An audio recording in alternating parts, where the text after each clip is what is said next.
Cilët mund të jenë 3 apo 4 sektor të rinj që mund të lullëzojnë në 4 vitet e mandatit të ri? Mendoj të pakën dhe nga vitet e fundit ku kanë qenë investimet apo fokusi më i madh, qoftë nga me një mbështetje drejt për drejt të qeverisë, ndoshta dhe nga orientimi i tregut, pra i lojtarëve të tregut, do të thosha shërbimet teknologjike ka qenë pra krijimi i kompanive teknologjike të krijuara dhe të mbështetura në aftësi dhe në know-how komplet në Shqipëri. Kjo mendoj që do të ishte një sektor i duhur dhe vërtet produktiv ku ne do duhet të mbështeteshim apo dhe të jepnim një fokus më të madh. Energjia, mendoj që do të ishte një sektor tjetër, nga ana tjetër dhe diversifikimi se si prodhohet energjia, pra komplet me burimet ujore që kemi deri tani, por dhe energjitë e renovueshme. Mendoj që edhe kjo do të kishte një impakt të madh në afat gjatë gjithmonë që do duhet t'i jepnim një fokus. Në aspektin e nxitjes së sipërmarrjeve të reja, hapjes së bizneseve të reja, indicet, politikat fiskale, mendon se ka diçka që duhet të riparë, duhet të rishikuar? Në fakt, biznesi i vogël, siç e dim, është me 0 taksa për momentin që flasim. Më rëndësishme nga ana e politikave fiskale. E rëndësishme për biznesin mos të ketë shumë ndryshime shumë shpejt. Kjo është një aspekt kritik për të marrë parasysh që gjithmonë të jepet kohë lojtarëve të tregut, qoftë një biznes i vogël, pra besoj që në fund të mandatit të dytë, që është 2029, mandatit aktual, që do të ishte edhe përfundimi i taksës zero që është për biznes e vogla, por për individët që janë të regjistruar si biznes. Për shumë që ka qenë dhe një goxha, le të themi, një pikpyetje ose një temë goxha e hapur për bisedë, pati një ndryshim, u rikthye prapë mbrapsht etj. Do duhet që gjithmonë, nëse do të presim ndryshime, të jepet kohë. Mendoni që do ta rishikojnë brenda këtij përvjeçari deri në 2029 është? Duke patur parasysh se çfarë ndodhin, ndoshta më shtyn që jo, por mendoj që edhe do të jemi të shtyrë për këtë gjë, sepse ajo lë vend shumë për nuk po them abuzim nga ana e lojtarëve të tregut, por dhe sa të njëtrajtshëm, sa të drejtë jemi me taksimin kur kemi një pjesë të madhe të individëve apo biznese që taksojnë me zero dhe kemi biznesin e mesëm të madh që paguajnë, le të themi, një normë tatimi 15% për shumë në këtë rast, por dhe ne si individ të punësuar, kur ne paguajmë një tatim. Kështu që ndoshta do të jemi të shtyrë, nuk besoj një ndikimi drejt për drejt nga politikat e integrimit në Bashkimin Evropian, por do duhet parë dhe nuk do të surprizohesha nëse do të ndryshonte, sepse vërtet lë vend për diskutim. Por prapë sugjerimi im do të ishte që nëse do të vendosim për gjë të tillë, t'i jepej kohë lojtarëve të tregut dhe të mund të studiojë pak më tepër në afat kohor, që dhe gjithë secila palë të merrte hapat e durat, që mos indikohet aktiviteti që ata kanë ndërmarrë. Po ja kujtoni që ta rishojnë dhe të rikthejnë ndonjë taksë? Shiko, nuk është se taksa është, unë po e them për qëllim e keq që ti tatojmë më tjerë me radhë, por do duhet që të ketë edhe barazi, është ndoshta fjala më e saktë për përmendur. Po, për bizneset e vogla, profesionistët e lirë gjithmonë kanë një indicje dhe duhen klasifikuar ndryshe dhe trajtuar ndryshe në aspektin e taksave. Ju thoni një normë, cila mund të ishte preferenciale, apo që edhe nuk i godet, por edhe i fut në Gjithmonë pa i cënuar aktivitetin, sepse nëse ne do t'i tatojmë në një masë të tillë që të shikohej edhe fakti i ekzistencës tyre, pra nuk do të kishte sens ekonomik apo financiar për ta që të vazhdonin aktivitetin, atëherë kjo do të ishte e gabuar. Kështu që gjithmonë me këtë fash respektive, prandaj dhe them, nëse bëhet një studim pak më i drejtë, të shikohen komplet dënat aktuale dhe që ajo normë tatimi që mund të jetë 5%, 7% etj. Me radhë, çfarë do, nuk është se po jap një sugjerim shumë shpejt.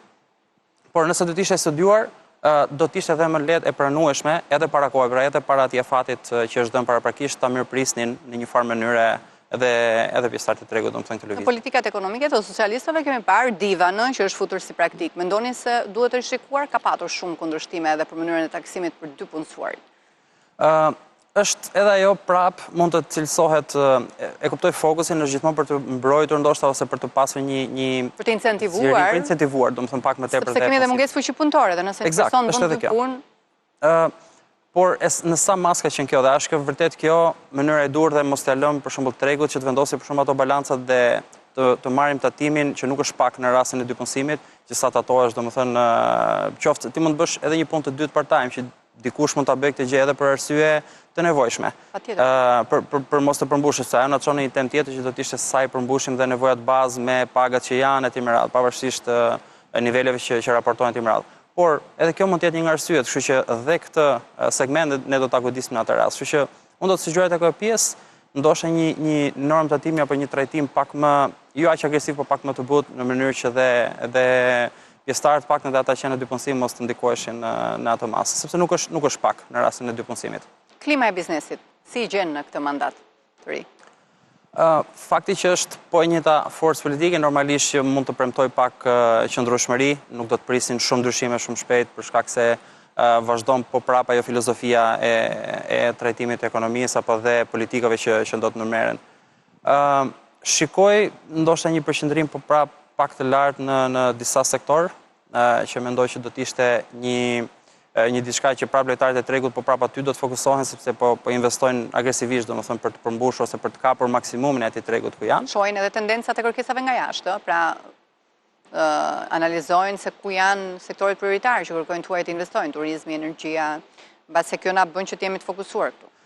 Fokusuar aty, por prandaj flasim dhe kur të marrim reformat, normalisht kjo do të jetë një fokus sepse sjell gjithmonë atë rritjen që na ka dalluar deri tani, nuk ka qenë pak, edhe duke krahasuar me rajonin apo edhe me gjerë. Por nga ana tjetër, kjo edhe është fakti i politikës ose i reformave që merren, duhet të trajtojë se duhet të premtojë më shumë gjithëpërfshirje.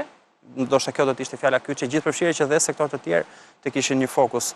Dhe lojtarët aktual normalisht janë projekte të ngojnë, nuk është se nga zgjedhjet do të prisin ndryshim më të madh, sidomos tani kur edhe nga ato premtimet e fundit që janë bërë, ndoshta për shkaqe zgjedhore apo çfarë do të jetë mund të jetë arsyeja, prap ato nuk është se do të ndikohen në mënyrë të drejtë për drejtë. Dhe besoj se fokusi nuk ndryshon përderisa projektet të paktën ato që kanë qenë në masë financiare dhe ndikimi i tyre të paktën në ekonomi, nuk është se do të presim ndryshime shumë të shpejta. Me përjashtim këtu, nëse do të ndeshemi me ndonjë situatë ndërkombëtare kur ndoshta do të na sfidojë siç kanë qenë dhe në periudhët e fundit, që asnjëherë askush nuk e haron, por një luftë me disa vende të tjera që vetëm kjo mund të jenë disa, le të themi, ndodhi të paparashikuara që do mund të çakordoni sa të pak ose do mund të vënë në lëvizje ndoshta një strategji tjetër të biznesit. Tu doja të ndalesha në fakt edhe tek rreziqet që ju do të rendisnit apo sfidat në 4 vitet në vijim, cilat mendoni se do të jenë sfidat më të mëdha qoftë nga faktori brendshëm por edhe jashtëm? Të brendshëm mendoj që flasim faktor të brendshëm për ta lidhur dhe me investime për shembull të huaja, mendoj që e nevojshme ka për të qenë gjithmonë reformat që merren në drejtësi, lidhur këtu më shumë për t'i dhënë besim biznesit apo dhe investitorëve të huaj që le të themi nga ana ligjore, sepse është një nga ndoshta edhe faktori i parë që shikohet në konsiderat një investitor i huaj për të ekspozuar në një vend tjetër nga ana e biznesit. Kështu që kjo do të jetë jo një risk domosdoshmërisht, por do të ishte një faktor që do të duhej që ne të investonim mund dhe kohë përderisa kjo në mënyrë të jo drejt për drejtë ose të drejt për drejtë në disa raste do të rriste nivelin e besimit.